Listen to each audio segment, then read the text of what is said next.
I'm Mike, and today we look at a study that asks the question, how do different diets affect our ability to feed the entire world in the future? In other words, can we prevent the apocalypse with just our forks? This study that came out a few days ago was published in the journal Nature's peer-reviewed online publication, Nature's Communications. It looked at humanity's food supply future with the worldwide adoption of different diets, which include a vegan diet free of all animal-based foods, a vegetarian diet, which includes no meat but other animal products, a meat diet, where the whole world follows the dietary guidelines, a business-as-usual scenario based on the FAO forecast for changes in diet, a rich diet where the whole world adopts a Western diet, and a 2000 diet continuing to eat what the entire world ate in the year 2000. They put those diets against several different scenarios of cropland expansion and crop yields that estimate our total future food supply. By the time they were done cross-referencing all the different diets with all the other variables and yields and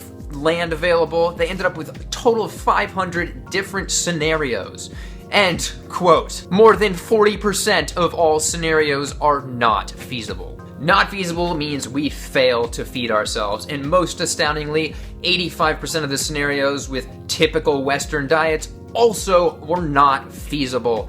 That puts our chance of feeding the world right up there with startups and New Year's resolutions. But all of the vegan diet scenarios are 100% feasible. So if we all adopt a vegan diet, there is no chance of running out of food in their model. And this makes sense because we feed 1/2 of the world's grain to animals, which only make up a small portion of our food supply. And even today, we have 900 million hungry people, which we could feed with the grain that we feed to animals in, say, North America alone. Since most of the feed is going to animals that are eaten directly, the vegetarian diet did pretty darn well. But even if we all adopt a vegetarian diet, there is a chance that we will run out of cropland in the coming decades, though it is very unlikely. Vegan diet, of course, no risk. One optimistic shortcoming of the study is that it analyzed a future where there is no further deforestation, but as you may have heard, animal agriculture is the leading cause of Amazon deforestation and a major driving factor of deforestation across the globe.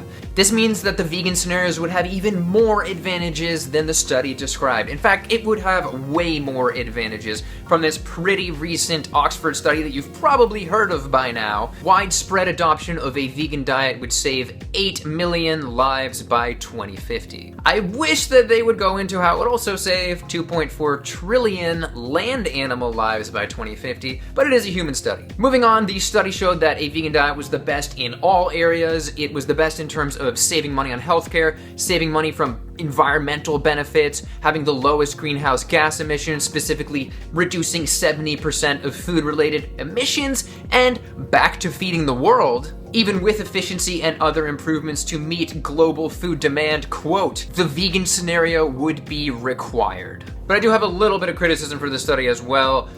Their data show that they are not fully aware of the health benefits of a vegan diet, i.e. how it has been shown to reverse heart disease, which kills 17 million people per year.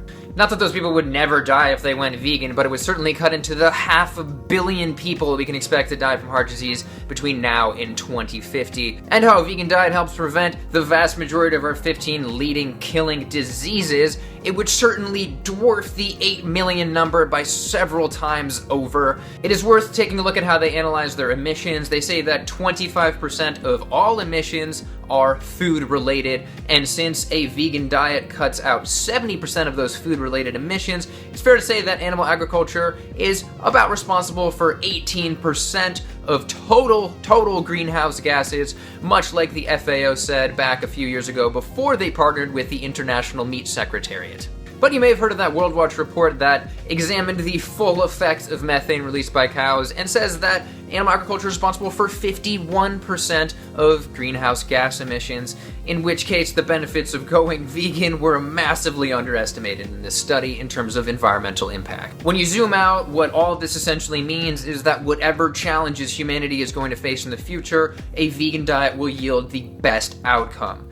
And we need to face the sad reality that the world is heading toward the adoption of a Western diet. China's meat consumption has risen by 6 times in the last 40 years. Latin America's has doubled in the same period of time. It's all projected to rise around the world. But what it comes down to is we can either head in that meat-filled 85% failure rate direction, or we can go toward the 100% success rate of feeding the world that's associated with a vegan diet and prevent all of those food scarcity related wars, climate disasters, and just starvation that we would otherwise see.